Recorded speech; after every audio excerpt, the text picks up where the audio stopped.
ঈদের আনন্দ বিষাদে রূপ নিয়েছে রাজবাড়ী জেলার মানুষের। ঈদ ছুটি শেষে ঢাকায় ফেরার মাঝপথে লাশ হয়ে বাড়ি ফিরতে হয়েছে ২৬ জনকে।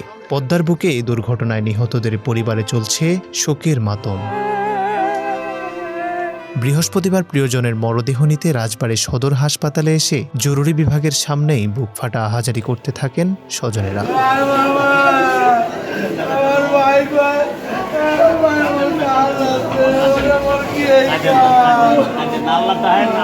বেঁচে যাওয়া যাত্রী জানান তিক্ত অভিজ্ঞতার কথা। আমি যখন বাসের মধ্যে পড়ে যাওয়ার পরে তখন তো পানি নিচে থাকার কারণে আমার গায়ের উপরে প্রায় ১২-১৩ জন পড়ছে। আমি অনেক আপ্রাণ চেষ্টা করছি যে ওই ক্ষেত্রে উঠবো। আমি যখন জানালা ধরছি, মানে বাসের যে আর কি জানালা ধরার পরে হচ্ছে আপনার আরও আমার হচ্ছে দুইজন আছে, একজন পিঠের উপরে চড়ে খাড়াইছে, একজন ঘাড়ের উপরে। আমি জানি যে এখন আমি বাসের ভিতর থেকে বের হইনি। তারপর হচ্ছে আমি ওই স্রোতের কারণে আস্তে আস্তে উপরে উঠতে ইনশাল্লাহ আমি উপরে উঠে যাই আর কি, বাসের সাথে বাজি না। নিহতদের পরিচয় শনাক্ত করে মরদেহ স্বজনদের কাছে হস্তান্তর করার কথা জানিয়েছেন জেলা প্রশাসক।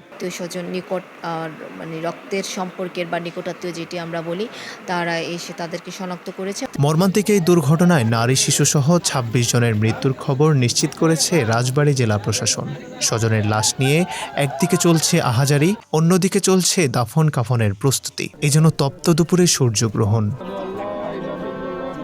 এই দুর্ঘটনায় নিহতদের বেশিরভাগেরই বাড়ি কুষ্টিয়ার কুমারখালী এবং রাজবাড়ী জেলার বিভিন্ন এলাকায়। শোকে মুহ্যমান নিহতদের পরিবারগুলো।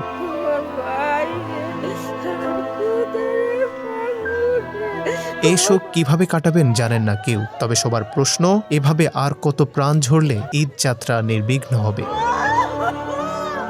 Desk report, RTNN।